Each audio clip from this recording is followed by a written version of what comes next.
নমস্কার, রান্নাঘরের রাজশ্রীতে আপনাদের সকলকে স্বাগত জানাই। আজ আমি আপনাদেরকে বানিয়ে দেখাবো চাল কুমড়ো দিয়ে পকোড়ার রেসিপি।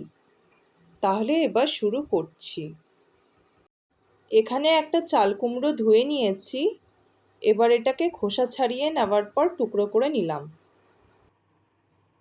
এবার চাল কুমড়োর টুকরোগুলোকে ঘষে নিচ্ছি। আমি বড় দিকটা দিয়ে ঘষে নিচ্ছি।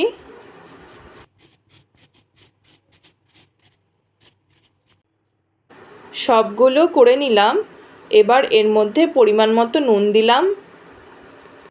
নুনটা ভালো করে মেখে নেওয়ার পর কিছুক্ষণের জন্য রেখে দেব। এখানে আমি ছোট এক বাটি মটর ডাল ভিজিয়ে রেখেছিলাম, সেটাকে মিক্সিতে পিষে নেব। অল্প জল দিলাম। হয়ে গেছে, এবার ঢেলে নিচ্ছি।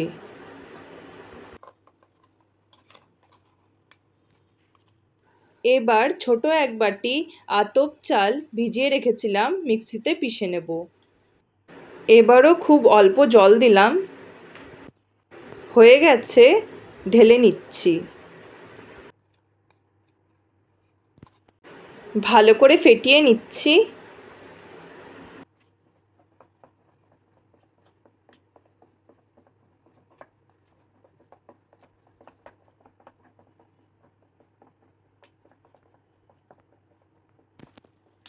নুন মাখানো চাল কুমড়োগুলোকে ভালো করে চিপে চিপে তুলে নিচ্ছি। ডাল আর চাল বাটার মধ্যে দিয়ে দিচ্ছি।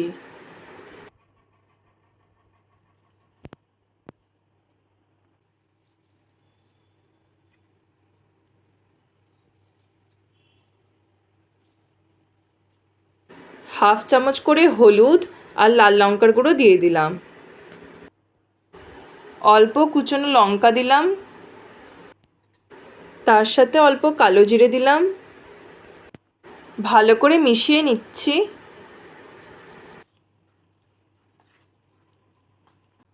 বড় এক চামচ ময়দা দিলাম। পরিমাণ মতো নুন দিলাম। পৌনে এক চামচ চিনি দিলাম। সবগুলো একসাথে ভালো করে মিশিয়ে নিচ্ছি।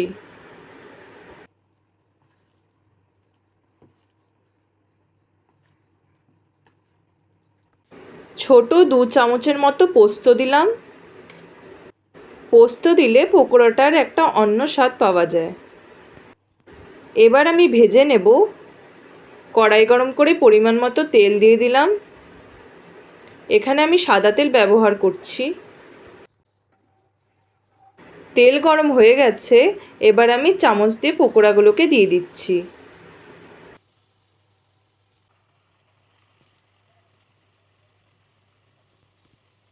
দু পিঠ আস্তে আস্তে করে ভালো করে ভেজে নেব।